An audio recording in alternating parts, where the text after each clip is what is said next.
Hey guys, I'm back with round 7 of my GM Norm tournament in Minnesota. In round 6, I just came off of a crazy draw.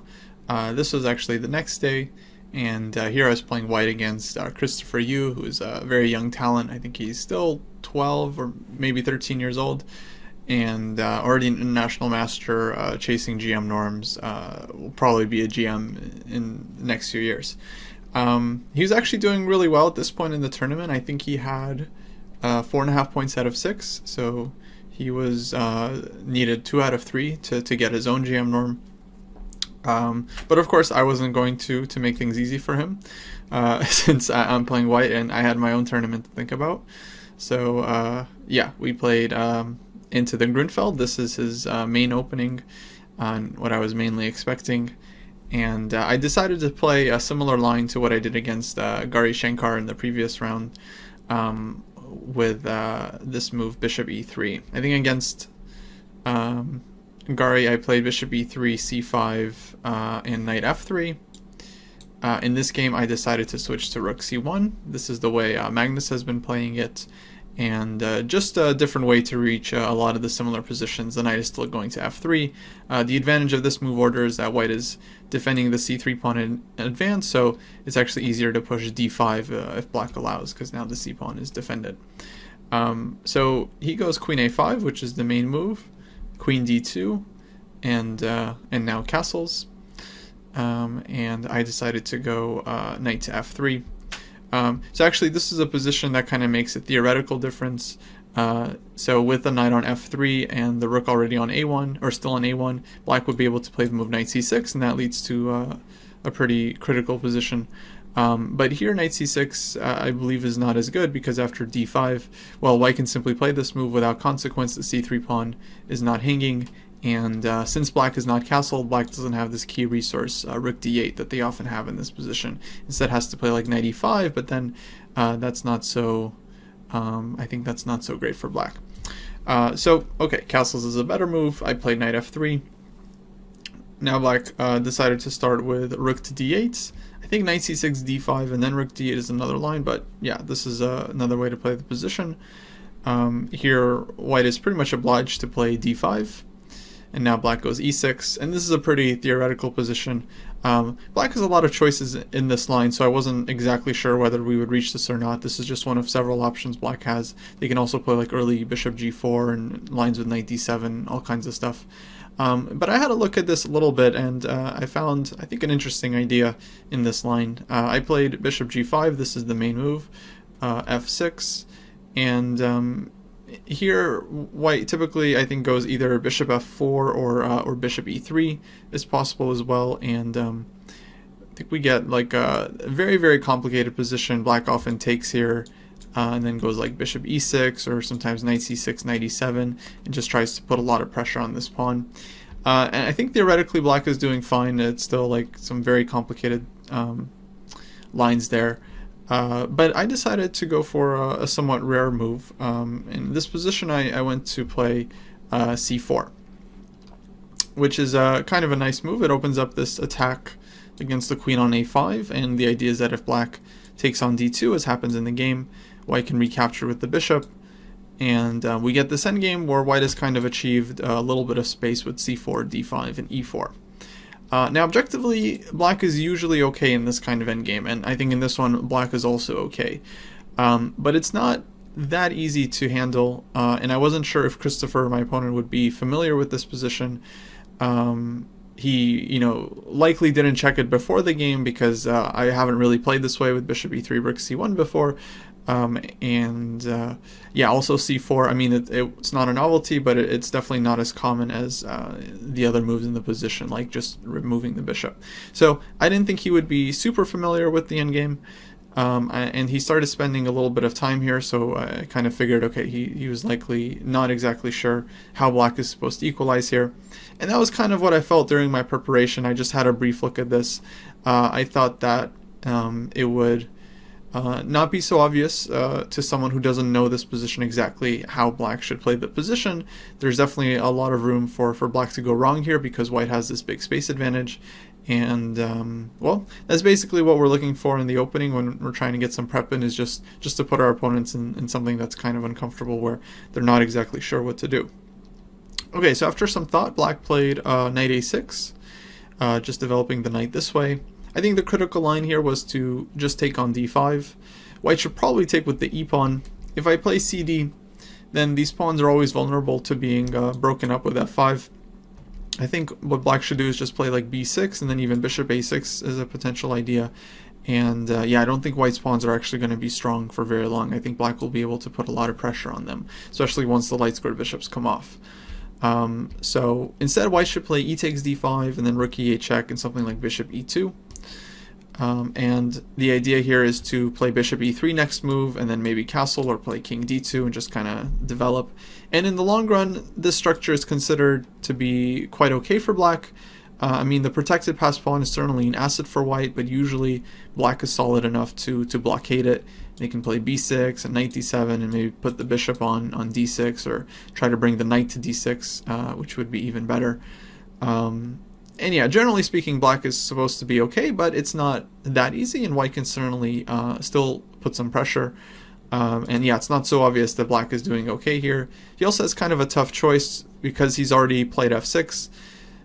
You know, he can play f5 and open up the bishop, but then that kind of shuts in his light squared bishop. Or he can play bishop f5, where the bishop would be placed really well, but then that keeps the dark squared bishop somewhat awkward. So I believe with the pawn on f7, then black would have very few problems in the position, but with the pawn on f6, at least it's a little bit awkward to play. It's not obvious that black is doing exactly all right here. Yeah, so to me it wasn't so surprising that black kind of went wrong somewhat quickly. I mean, knight a6 I think is okay. I played bishop e2. According to Stockfish, maybe bishop d3 here was better, just a little bit more active. But okay, I chose bishop e2, knight c7. Here I figured my opponent's idea was to try to transfer the knight to d6, which certainly makes sense.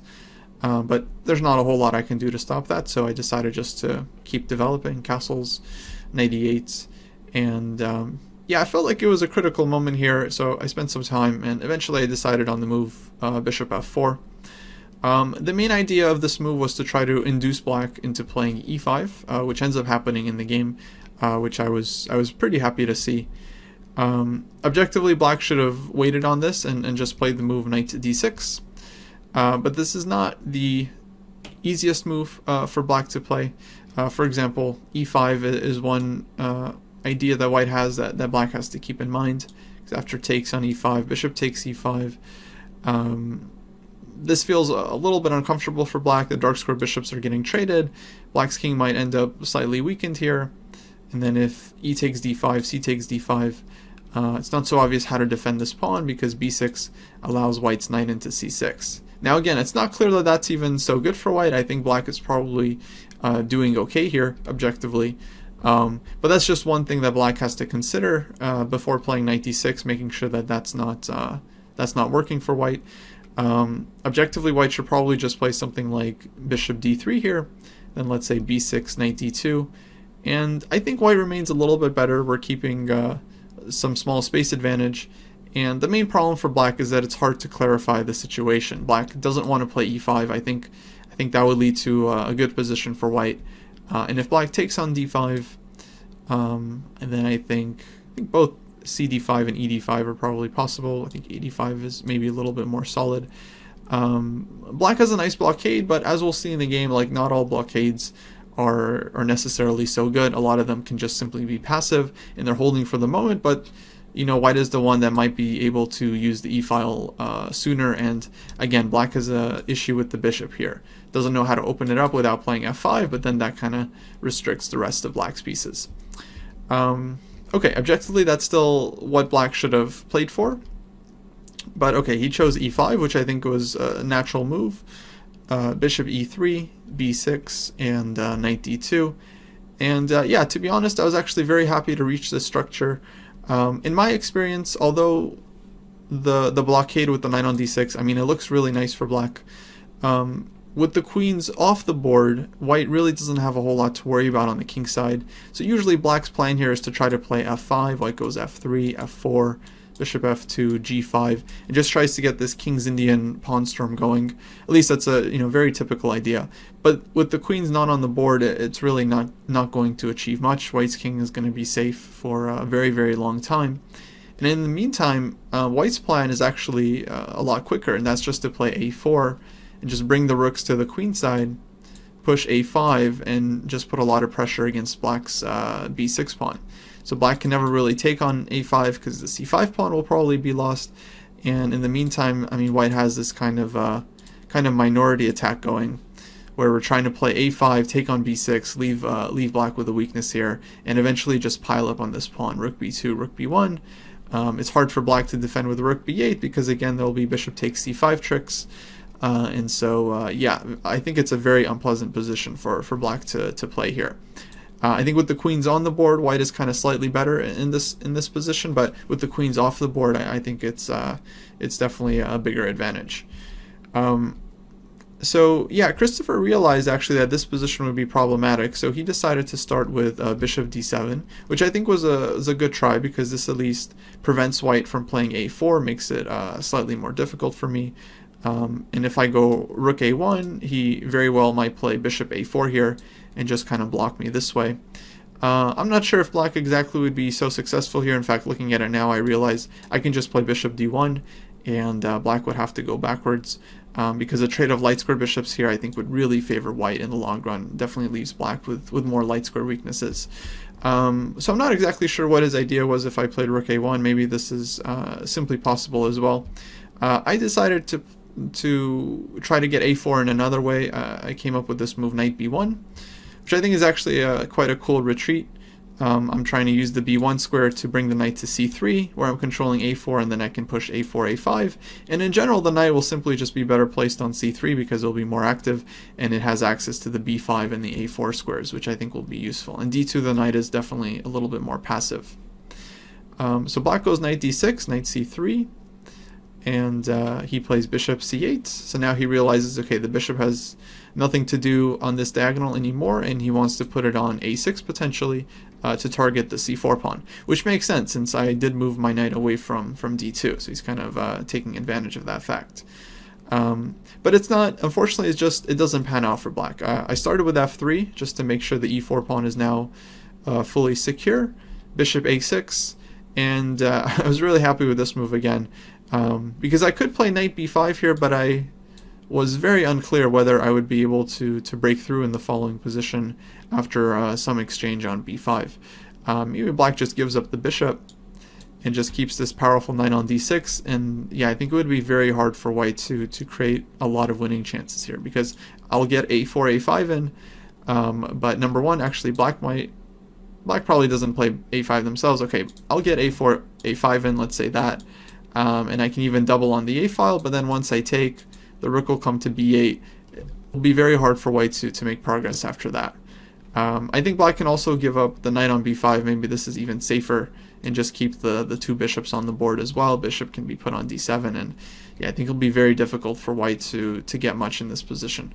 So instead, I was really happy with my idea here. I actually just dropped back using the same square, knight b1. So now the c4 pawn is protected, the bishop is on a6, and that means Black is not in time to stop the pawn from coming to a4 anyway, and then I might put my knight on a3, or I might then come back to d2, but essentially I'm getting kind of the play that I wanted. I just wanted to play a4, a5 as quickly as possible, and yeah, now Black is not placed well to meet this. So he went f5 here, hitting the e4 pawn. I go bishop d3, and now f4, bishop f2, or bishop d2, also very possible to someday put the bishop on c3. Yeah, basically this e5 pawn is going to be a target for some time, and yeah, Black's bishop on g7 is just going to be a really passive piece in this position. So strategically, this is not really what Black wants, though after f takes c4, fe4, I don't think Black has really achieved much either, because well, they're not going to be able to do much on the f-file. From White's point of view, I certainly would not want to trade both pairs of rooks on the board. In fact, I think I would want to keep both pairs for now, because this would allow me to create more pressure on the queen side with a4, a5. So I think a move like rook f8 I likely would have just moved my rook out of the way. Maybe a move like rook to e1, and black doesn't really have anything to do on the f-file, no entry squares, and I'm ready to just get my play going. A4, knight d2. I can also bring my knight to f3, which is nice, and put a lot of pressure on the e5 pawn. So I think it's just a difficult position for black. I think it has been for a few moves now. The pieces are, again, they're placed well for a blockade, but some blockades can just be very passive. So black played bishop c8. He realizes, okay, now the bishop has no role on a6. I played a4 and knight b7. So he's trying to prevent me from playing a5, but I think this can only hold for so long. I decided to go knight d2 here. Now it makes sense to put the knight on b3 and push a5 through this way. Bishop d7, rook a1, and bishop f8. Okay, so his idea is to basically create a setup with bishop to d6. Again, it looks super solid, but what it also does is just gives white a free hand to kind of build up, and I think that's always a very comfortable situation to be in. Objectively, I think black is still holding the position with absolutely best play, but I think it's very hard to find those moves now. Okay, so finally I played a5. Black cannot really consider taking on a5 because the resulting structure would be too weak. So bishop c7 was played. Bishop d2. I decided just to keep the tension for a little bit. Knight to d6. Bishop c3, hitting the e5 pawn and forcing black to go knight f7. Now I played rook a2. The idea, of course, is just to build up on the a file before capturing and opening the line with a takes b6. Black played rook b8, kind of conceding the file, so I was ready to just take at any moment. I still don't have to, so I played h3 because since the c5 pawn is hanging, there's nothing black can really do in terms of b5 or b takes a5. In general, I think this is just a good way to play these kinds of endgames. Like, if you don't have to make a capture right away, I think usually it's better just to keep the tension, put a little bit of more pressure on your opponent. Now they have to consider both a takes b6 and pushing a6 on every move, and yeah, it's not easy to do that on every turn. Okay, so black plays bishop d6. Finally, I decided, okay, it might be time to play a takes b6 because maybe black is now thinking more about b5 now that the c5 pawn is defended, and I wasn't sure I really wanted to allow this breakthrough, at least not without first opening the a file. So I figured, okay, it's time to take on b6, a takes b6, and knight d2. Because I felt like, okay, now the knight has basically done its job. It's not really doing anything anymore. I can now transfer to f3 or maybe somewhere better in the future. Now if black plays b5, I think it really doesn't lead to such a comfortable position. They get to trade off some pawns, but I think trading the light square bishops in this position definitely favors white. Now my knight can use the c4 square. I can get rook a7 in right away and just fighting for the 7th rank. And yeah, I think white just has a lot of like small advantages in the position that really add up. But knight c4 is coming, maybe knight f3, knight on f7 is under pressure. Black's rooks are not coordinated, black doesn't have any good targets. And yeah, the c5 pawn are definitely weaker than my pawns. So I think white would have a pretty big advantage here, so black was kind of right to just avoid making this breakthrough. Instead he goes rook a8. I bring my second rook to a1, rook takes a2, rook takes a2.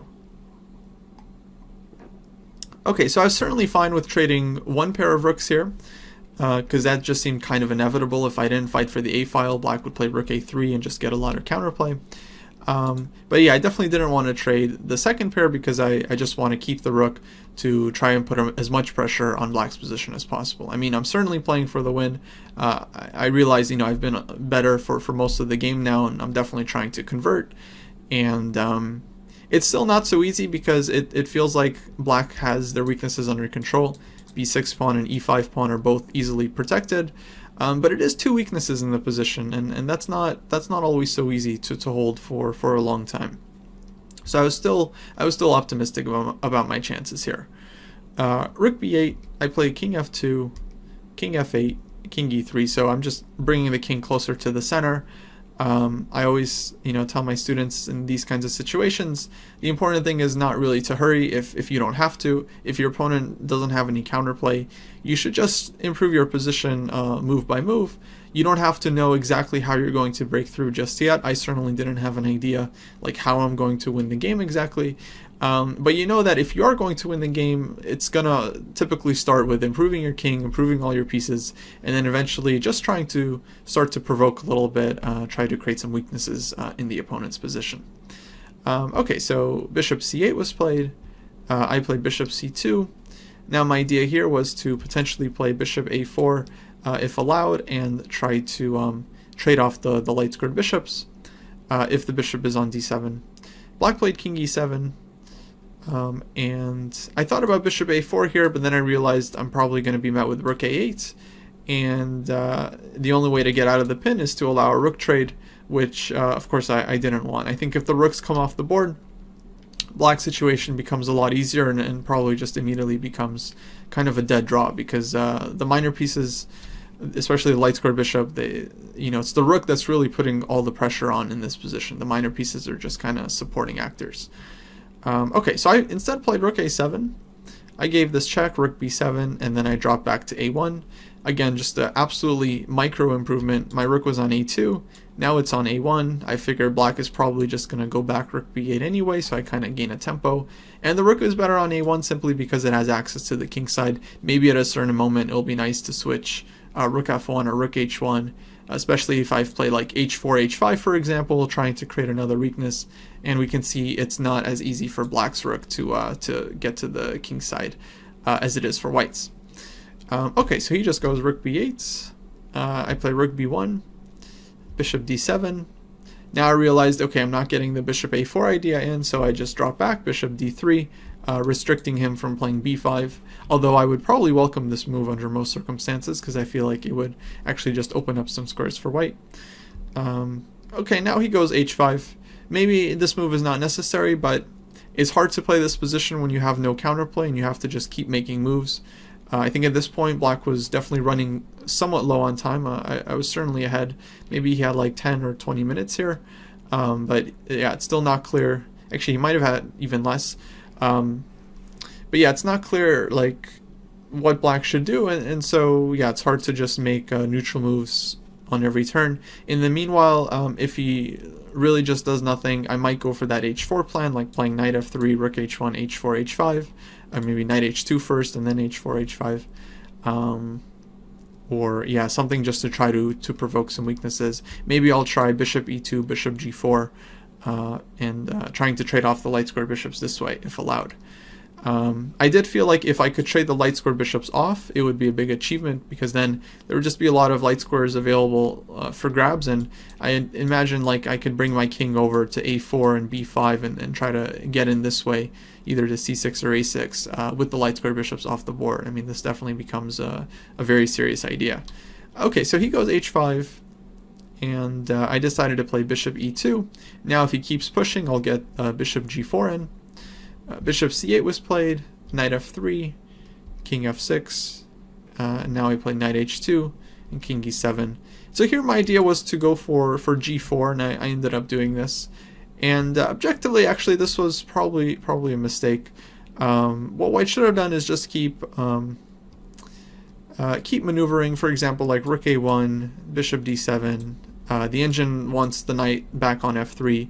And here the idea actually is just to play knight h4 and make it somewhat awkward for black with rook f1 coming in. Not so easy to defend the g6 pawn. If black ever pushes g5, then the h5 pawn becomes weak and white gets knight f5 in, and that's going to lead to a pretty serious advantage for white. So objectively, it was better just to continue to play it slow and just look for a better opportunity. I felt like g4 is a good try because it's threatening to activate my light squared bishop, and it turns out h takes g4 was the move black should have played here. It looks difficult to make this move because it seems like it's opening up the position in white's favor. For example, both bishop takes g4 and knight takes g4 look nice for white. I mean, and both lines, I mean, are definitely better for white, but it's not nearly as big of an advantage as what happens in the game. So yeah, here for example, I think this would probably be best. Bishop takes g4, knight g4. Black can play rook h8, at least getting a bit of counterplay. White should go knight f2. Maybe black goes bishop c7 to defend the pawn. And white is definitely better, but actually it is kind of annoying that I have to keep this h3 pawn under constant protection, and yeah, now it's not so easy to make progress, because if I'm not careful, black can play knight g5 and just try to go after this pawn. So I think white is still better here, but it's certainly not a winning position and not an easy position to convert. I can also play knight takes g4. I was really considering this in the game as well. And then maybe white has a better position compared to bishop takes g4, or at least more winning chances. I think the engine gives like rook a8 as best, trying to play rook a3. White goes like, if rook takes b6, for example, rook a3, king d2, knight g5, and yeah, it's a very messy position. Apparently black is doing okay. I think white is still better with best play, but clearly things are blowing up, and white has a lot of weaknesses now as well. And so it would not be easy to play this position over the board, especially given that I had such a comfortable position that I could just grind and play on for many moves, that I would not want to be involved in some kind of tactical skirmish. So I'm not sure. I think I probably would have gone with bishop takes g4. I think this keeps things under control. Maybe it's slightly less ambitious, but maybe offers white better practical chances. In the game, Christopher ends up playing h4, which I kind of expected, because I just thought like he's not going to want to open up the position. He was also approaching time trouble, so it would be hard for him to go for those complications without having time to really figure stuff out. But this simply leaves black with too many weaknesses now, because after knight f3, he's forced to play g5, and it looks like it shuts down the position. I think this is what he was hoping for, to try to keep the blockade. But now it's 3 whole targets for white's pieces: g5, e5, and b6. And it really feels like this is too much, especially these because I can kind of cycle with my bishop attacking these pawns with bishop d2, bishop c3. And it definitely doesn't feel obvious that black is going to be holding this one. Okay, so I continue with king d3. I'm opening up bishop d2. Now black has to worry about, let's say, bishop d2 and then rook f1, and the king on f6 is not going to feel safe. Bishop d7 was played. Here I played rook f1. So now my idea was to threaten the move bishop to d2, where black would not have the response king f6. And in fact, I'm just ruling out king f6 immediately because of knight takes e5 check. And so yeah, it's not clear how black is supposed to defend the g5 pawn. In the game, he goes rook g8, which I guess just feels like the most natural move, especially since, again, he's running low on time, so he doesn't really have time to calculate a lot, has to just come up with the best move he can.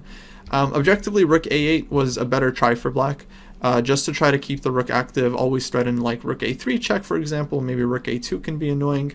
And yeah, actually, objectively, white is not winning yet. I think the computer gives white a big advantage, but it's not so obvious, and certainly not easy to break through. So this would have been definitely a little bit more stubborn.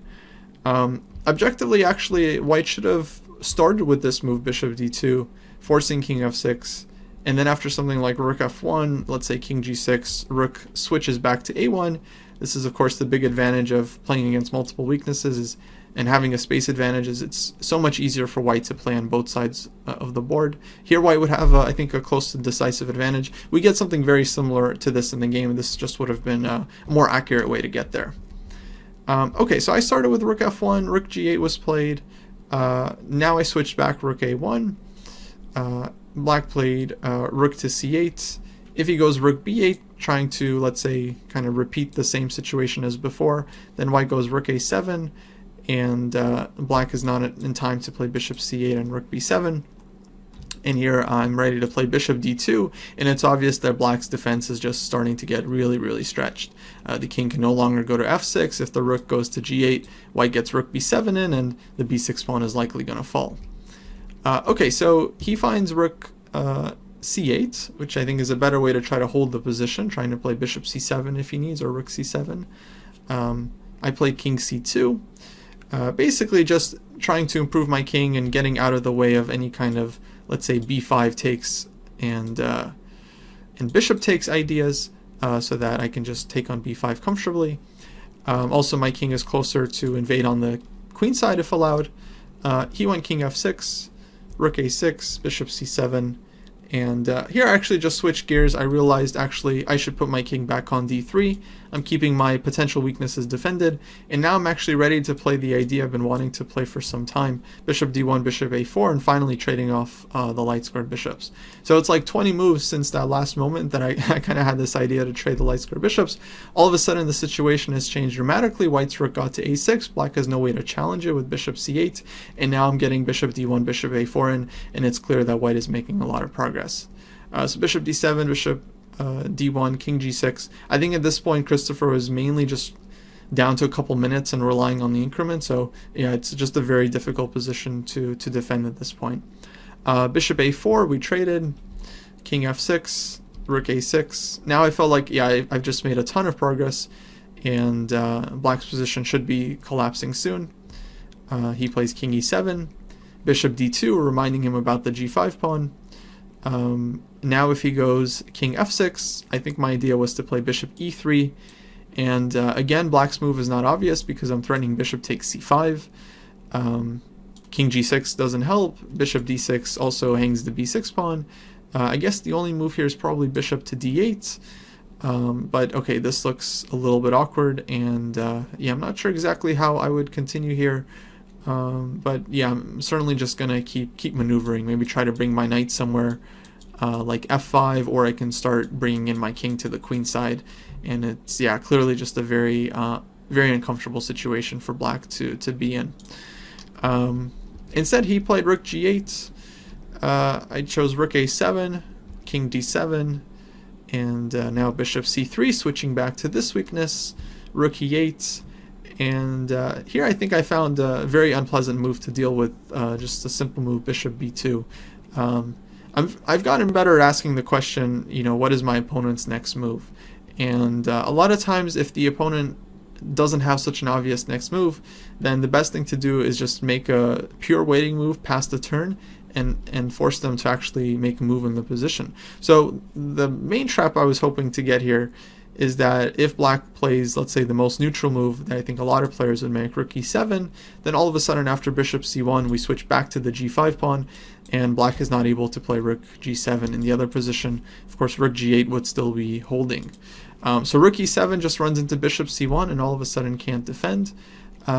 It's also not easy to make a king move, because after, let's say, king c8 or king d8, I can maybe throw in the check first, but I think it's actually stronger to start with bishop c1, because now after rook to g8 defending, now rook a8 check, black is forced to play bishop b8, and I think actually maybe this is still holding, because at least next move black can play king b7 and kick the rook out, but it's clear that it's still a very difficult position for black, and white is well, white is still pushing, but yeah, I would say the game is continuing. So maybe king c8 was another nice option as well.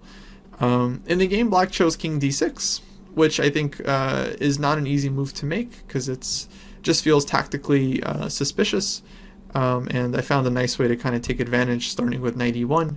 And my idea is twofold: either bring the knight to e3 and then come to f5, which I think it should be black's main concern and looks very dangerous. But I also have an idea of playing knight a3 and bringing the knight to b5, which is also going to break down black's defense. So Christopher, he ends up dealing with the first threat with rook f8, knight c2, and then knight h6. But this simply doesn't deal with the second threat of knight a3. And actually after this, black is just lost. The knight is coming to b5, king d7 doesn't help because knight b5, the bishop is pinned, so rook c8, d6, and white is just winning. What black needed to do, the very last way to keep the game going, was instead of rook f8 was to play king d7, just trying to evacuate the king and bringing the knight to d6. Still after knight c2, knight d6, knight e3, okay, white is doing extremely well here. I'm definitely considering playing knight f5 soon and then trying to get like a second protected pass pawn, maybe bringing the king in a little bit more. But the game is not over. I mean, the engine gives white, you know, a huge advantage here, +2. But it's +2 in every line. So it's one of those things that, okay, white has a lot of advantages, but white would still need to break through here. The game is actually, I think, pretty far from over. and I think white would have to come up with some nice breakthrough idea to actually win the game from there. So that was kind of the last chance to put up, let's say, the most stubborn defense, but already black's situation is pretty dire. After rook f8, knight c2, knight h6, knight a3, it's basically game over. He threw in rook f3 check, king c2, but okay, black could take on h3. I mean, it looks like black is getting some pawns, but the problem is that white kind of does everything with check, and then the king ends up on d8, and I actually didn't calculate too far here. I just kind of assumed that, like, with the rook and two minor pieces perfectly coordinated, plus the d pawn, white should be way ahead here. I mean, white's situation, I think, is much stronger, and black's pawn, I think, is way too slow. Still, okay, it would be, white still has to calculate accurately to win the game, but I don't think objectively that would be too hard. Maybe the easiest way to try to set up a checkmate would be to play like rook e7 and then knight a7, knight c6. And that seems like just a few moves and should be winning for white, or maybe just running the e-pawn up the board should be winning as well. So that one is not really in time for black. He's relying on his increment at this point, so he just played the only move he could really find, just sacrificing the exchange, but at least stopping knight b5 and losing a piece. And okay, black is again kind of has a blockade, but there's simply too many inroads, too many weaknesses, so too many routes for white's rook to take, and it just can't really be holding. White's king can also still get in, which is very nice, and apply some pressure.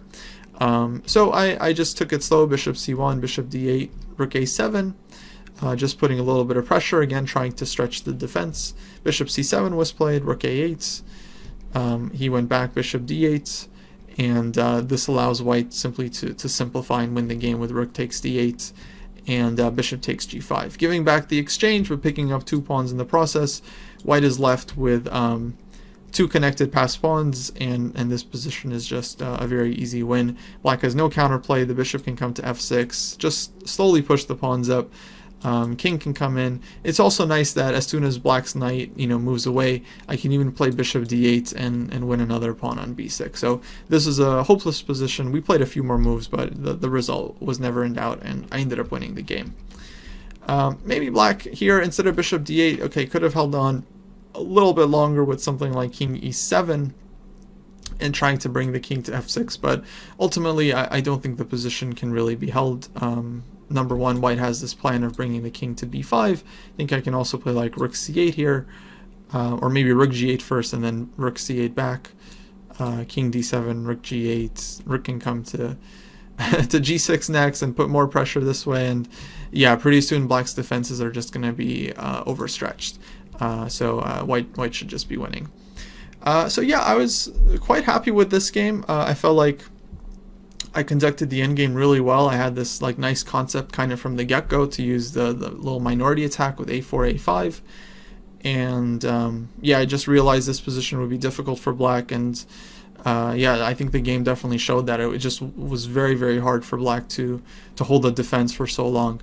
Certainly Christopher missed some better chances to hold the position, but yeah, I think basically the structure we got was very difficult for black, and a lot of times this kind of thing can happen. So this brought me back to even in the tournament, 3.5 out of 7, with 2 more rounds to go. And yeah, I'll be covering them in the next videos. So I'll see you guys there. Take care.